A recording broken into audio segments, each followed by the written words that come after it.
Frozen sa frozen. Ano ka ba, Tommy? Bakit mga frozen ito? At saka pang microwave. Eh, wala ngang kuryente. Paano makakapagluto? At saka yung mga karne na yan, nako, masisira yan pag wala sa ref.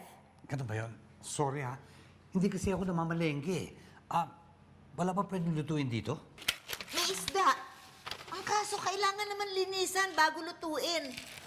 Eh, hindi mo pa nagagawa yung tubig tsaka gas? O de, mag-iigip ako ng tubig at saka magsisipak ako ng kahoy para makaluto ka. Huh? Oo. Magagawa mo yon? Naman. Sige nga, tingnan nga natin. Okay. Lakas ng loob, ah. Okay.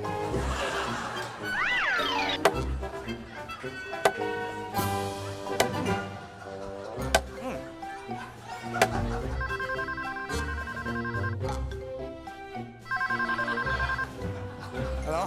Hey, Tommy? Oh, it's me again. Yeah, I know.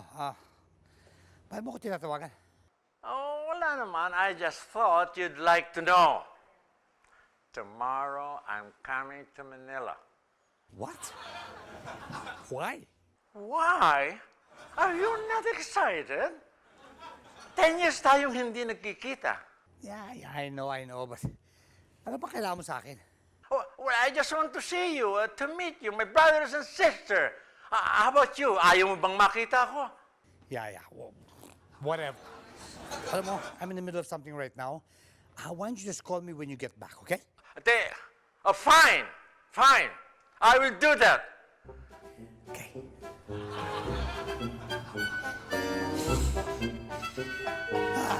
Tommy! Sorry. May problema ba? Ang problema, hayop na. Halos tagain mo ko. Sorry nga eh. Ano ba problema? Bakit ganun ang amoy ng tubig na dinala mo sa akin? Anong amoy? Amoy chlorine. Saan ka ba nag-igib? Sa swimming pool ni Pipito. Nandiya ka? Lalasunin mo pa kami? Kumuha ka ng malinis na tubig at ng mabanlawan ko to. Sige. Pagkatapos ko pagsisibak dito. Saan ba galing yung punong yan? Saan ko man ang mga kahoy? Dito lang, sa garden mo. Garden ko? Ay! Ang mga orchids ko! Pinalakol mo ang orchids ko! Ayop ka! Ayop mo kung papalakol! Ikaw magaling-galing! Hoy! Patrick! Higa! Bakit? Ano nangyari? Soli mo sa akin yung pera ko. Yung pera ko, soli mo sa akin. Ngayon na. Ano nangyari? Wala nga nangyayari. Yun ang problema. Pagod na ako. Pinalayas na ako ng bahay. Tapos, ayaw ko papalikin sa loob. Talaga? Oo! Huwag kang mag-alala. Hindi mo na kailangan manligaw sa loob ng bahay. Paano ka naman magliligaw sa labas ng bahay? Aber, Tommy, hindi mo pa ginagawa yung pinakamatinding panunuyo. ano yun? Harana. Harang. Oo!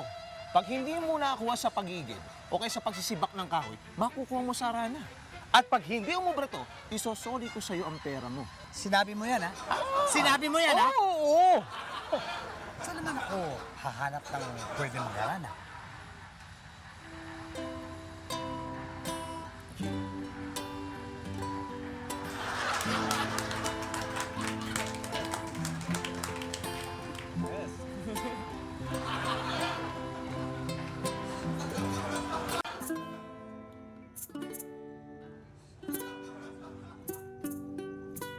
Dungawin mong hirang ang nananambitan